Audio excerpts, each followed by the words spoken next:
Good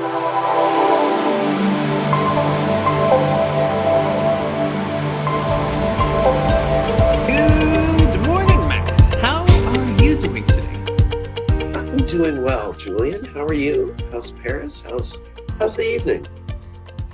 I'm doing great. Paris is good. My friends, though, are not too good because today, as you may see, I'm gonna be on the couch. But it's not Oh, my story, right? You know how it works these days. We got the mailbag, and I've been gifted with a nice story. For once, someone who doesn't ask to necessarily be anonymous, so I'm gonna be able to share a little bit of context here. okay. That's actually a friend of mine who previously I met him when he worked at iFlix. So you've probably never heard of iFlix, but iFlix is the equivalent of Netflix in Asia, super popular there. Mm, Works very well. And he used to be there, can't remember what his title was, but let's call it head of contact center, customer service, customer experience for the whole company. That was very international. But lately he's moved to a very interesting app.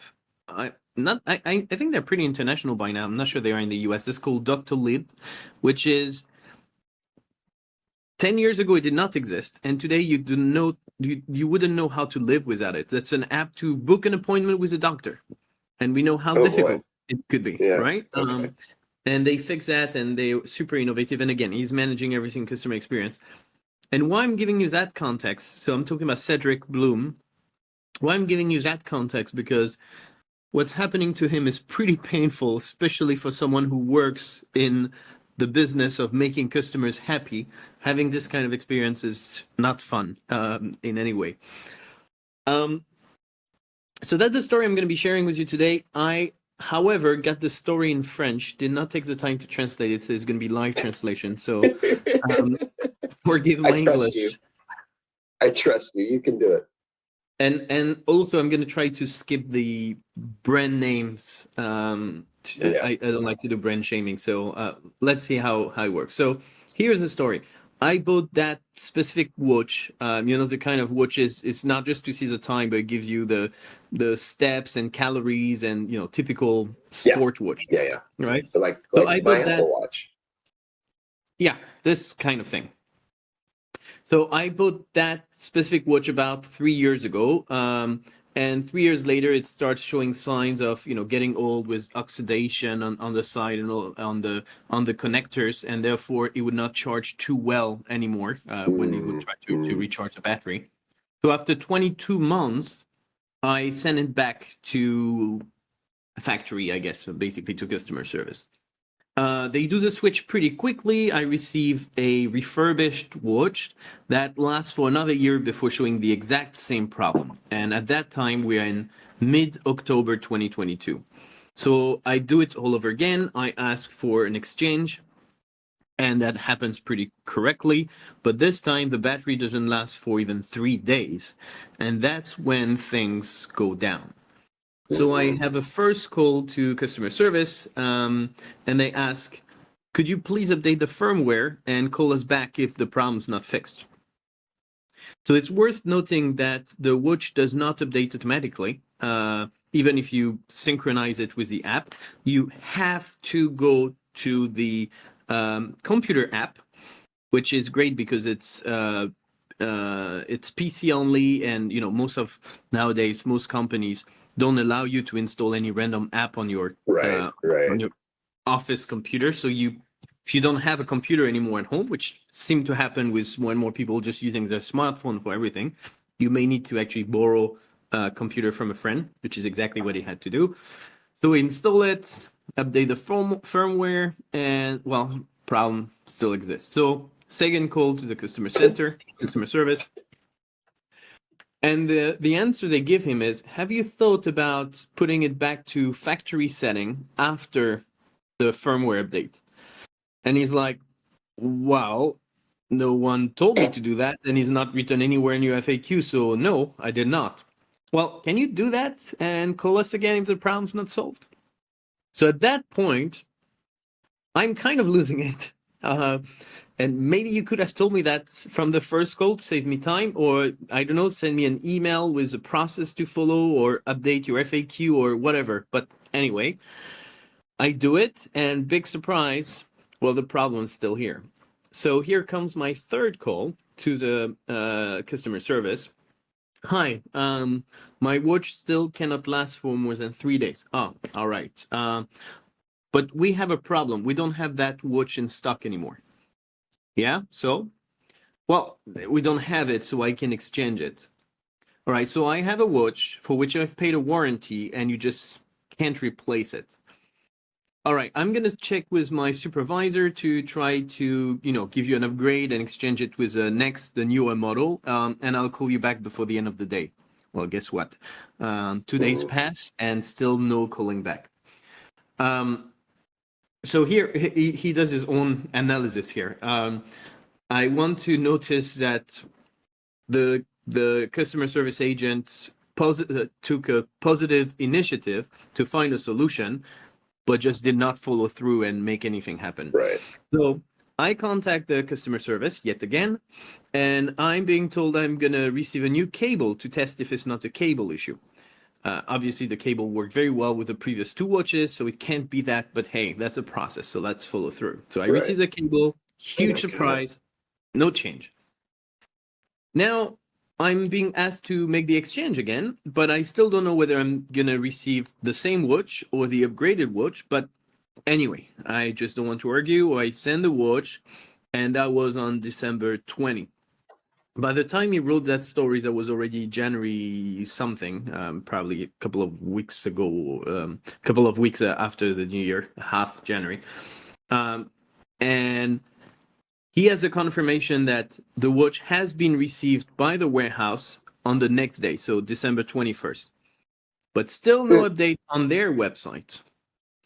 So on December 27, which is 7 days later, I send another mail to know where's my parcel. I send it back, and I receive a response that, we're sorry, we are doing inventory, yearly inventory, and at best you will receive feedback by the end of January once they finish the inventory. And as you write this message mid-January, I still don't have a watch. It has been 3 months for a product that cost me over 400 euros, which would be roughly 350 US dollars. No, 450 US dollars. 450, yeah. Oh. Talk about a painful story, right?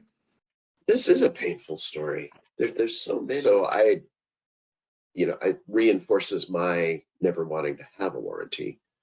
I think planned obsolescence comes into play on this as well. They move on, they go to the next one. You kind of have to buy a new one to keep up, which is why you do the warranty, to try to beat that game. But I think really a lot of this should be about the service and the process and the numerous breakdowns here. Oh, by the way, did you update your firmware or whatever it was, making the guy go through such a painful dance to do that, and then having that lead to nothing, and just all the barriers and hoops.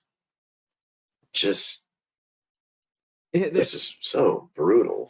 There were so many things to uncover in that story. And as I was reading it, I mean, knowing Cedric, I can just imagine, because he usually works behind the scene. He knows exactly what this person he's dealing with is actually doing. So he knows it, but he still plays by the rule.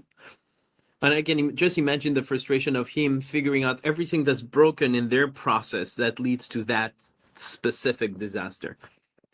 You talked about scheduled obsolescence, which is an interesting one, because the fact that the first watch lasted for 3 years, the second watch for a few months or a year, and the third watch for 3 days, it feels like everything that has been built in that factory was meant to last for 3-4 years. And you can send a new one as many times as you want, unless it has been produced very recently. Since you use the word refurbished, I'm assuming they only send stuff they repaired already. Well, it's going to end up the same way. So why offering a long-term warranty if you know your product is anyway going to break down in the next 3 to 4 years, or you don't know it. In this case, why aren't you testing your products before even selling them? So there is a product warranty fit kind of issue. There is an obvious, I mean, usually we talk about experience, but the product itself is part of the experience. We're in 2023. Okay, fair. He bought it a few years ago, so we were in 2019, I assume, or 2020. But still, 2020. Do you really need to have a watch that you connect with a cable to a PC with an app you downloaded? Everything is happening through your phone. You got Bluetooth. You connect it to your device. Why do you still need to have the firmware update? I can update my vacuum, and I guarantee my vacuum is way more stupid than your watch. I can update my vacuum from my phone. Right? Why would you need that old style, early 2000 software you need to download to get the update? That's very weird. That's a real product issue. It is a product issue, and it is a huge customer experience issue. That, actually, you're right flagging that, because my initial thought was, well, this is part of planned obsolescence, and but the reality is no, because there might be some important thing that you need a firmware update 6 months after having it, right? There could be a bug or some sort of problem that happens, and everybody who doesn't own a PC, is just their system's not going to work. I mean, how can that fly? That just makes no sense whatsoever. So that's a big product gap. But from a service gap, I mean, let's keep the customer service agent for the end, because there's definitely something to unpack there. But if we look at the experience, the overall experience, there seems to be no clarity. So we used to have 20 years ago, whether you were buying a washing machine, a video game, a movie, whatever it was, you always had that instruction manual. And let's face it, you probably read only 10% of it on how to get started, and you would just ignore all the warnings and security information and all of that. But at least if you're lucky, you have a file where you put it, so when you did need it, you could get it. Otherwise, you're toast. Funny enough, I have a gigantic folder upstairs with all my instruction manuals. Whenever I have an issue with any appliance, the first thing I do is I get my smartphone to download it from the internet. I never actually, the drawer is just there. Right, I never exactly. get to it. Exactly. Yeah, so I mean, we used to have all those instruction manuals, and it's probably better for us users, for the environment, for companies, not to have all this paper, useless paper flying around. But if you don't have that, you still need to have a source of truth. Now, if it's not paper-based, but it's online-based within an app or a website, it's actually incredibly convenient for both users and companies, because you can keep it up to date all the time and it doesn't cost you anything except for time. But you don't have to reprint it. You don't have to send newsletters or anything. Now, if you do have an FAQ and it's not up to date, then now we have a problem. The fact that they don't give any instruction about the firmware, how to update it, the fact that you probably need, after a firmware update, to put back to factory settings. I mean, all this kind of things. It's a big miss out from an experience perspective. Yeah, I agree. And everything you said, from the big folder I have, where we have the instructions for the vacuum machine that my wife's mother bought, because it's such a cool old vacuum machine. I just keep it to every time I go to look, I go, oh, there's the old vacuum cleaner.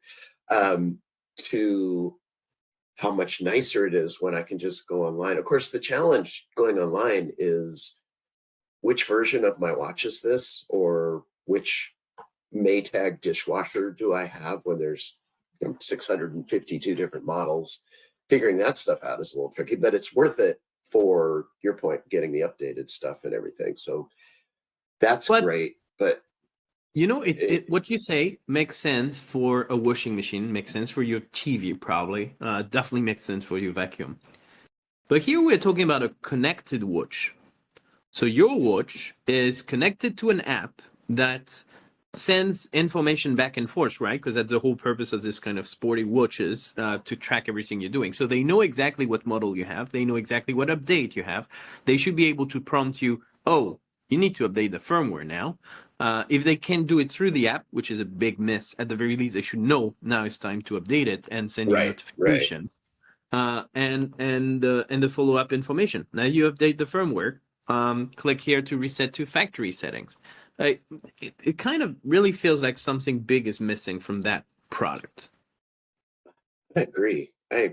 And that it's a surprise. And everything about supporting this watch is arcane and painful, right? You got to get the cable. They don't trust the cable. They send you another one, which I'm sure was just a stalling tactic, but still. I don't know. I'm so glad this guy's on the couch. This is so painful. So then comes the customer service representative. The first time so I go back to the story. The first time he is saying, update the firmware and call us back. Second time he is saying, now put back the factory setting and then call us back. The third time he is saying, we don't have anything to replace it anymore, but don't worry, I will call you back before the end of the day, and never does it. And the fourth time, he is saying, I'm going to send you a new cable, which he does. That was useless, but he did. And the fifth time is, okay, send us a watch, and then there is no follow-up whatsoever. It looks like every step was a failure. The biggest one of all being, I will call you back this afternoon. And not only they don't call back the same day, but not even the day after or the day even after. It's for him to call back in the end and go back to the queue. That's a big miss Is that the worst, or is I sent in my watch and I never heard anything and nothing's happening the biggest miss? I mean, this just is a horror show from end to end. Well, to me, the previous one is the biggest issue because you made a promise and you did not keep it. The other one, I actually don't know the details of the story, but they may never have promised you're going to get something back within 2 days. They should have been proactive and telling you, well, end of January at best, so it's going to be another month and a half. They should have told him that. But if they didn't make a promise, at least they didn't break a promise. But ultimately, they are both terrible. We can rank them as much as we want. No, you're right, and that's much more the support issue is. I'm telling and you kind of commented on it when you initially told the story. Is the agent did a great job taking ownership. I'm going to do this. I'm going to call you. I will follow up. Bad that he wasn't empowered to do something like that on his own. I mean, but clearly that doesn't matter. Do you know, was this warranty from the vendor, or was this like a third-party warranty where this is because that's the other thing that can happen with this. It really feels like it's a vendor. I have no idea whether he purchased additional warranty or whether that's the original one you get with a product. There is no details around that. But the way he tells the story really feels like that's a vendor. He bought directly from the vendors. There is no middleman or third party involved in that process. Yeah. This feels, I guess here's my last thought on this. This feels so much like other stories we've had where there just isn't a lot of motivation on the company to do this right, which isn't right. But, the warranty revenue stream is minimal. They want you to go buy the fancy new one. And you're working against the company's broader desires, which is inexcusable, undefendable, and yet happens a lot. But I understand the economics of it. I haven't been making money with these customers for at least 3 or 4 years. I get that, but you kind of signed a contract that was saying you're gonna have to support it. Exactly. Yeah. Do your job, because it's very short-sighted. Because ultimately, this watch is gonna die. Ultimately, but it looks like it's pretty much dead already. But at some point, you'll have to buy a new one. And now the big question will be: do I want to stick with the same company, knowing that most probably I'm going to end up in the same issue? Or am I going to buy from the competitor because the customer experience may be very different and very positive? Because I don't believe there is such a gigantic technological difference between all these different products. The experience when you have an issue is really what makes a big difference in a customer's mind. Boy, what a beautiful summary here. The bringing it home to, in the end, in a lot of cases, customer experience is all you have to differentiate on. And boy, talk about a miss. So I would close by saying, first of all, Cedric, thank you so much for sharing your pain with us. We definitely do feel the pain. I hope my live translation was what you expected from from that story. And I really hope by the time this video airs, you have a brand new watch that's working, and that the upgraded version with the right cable and everything, and no more from where.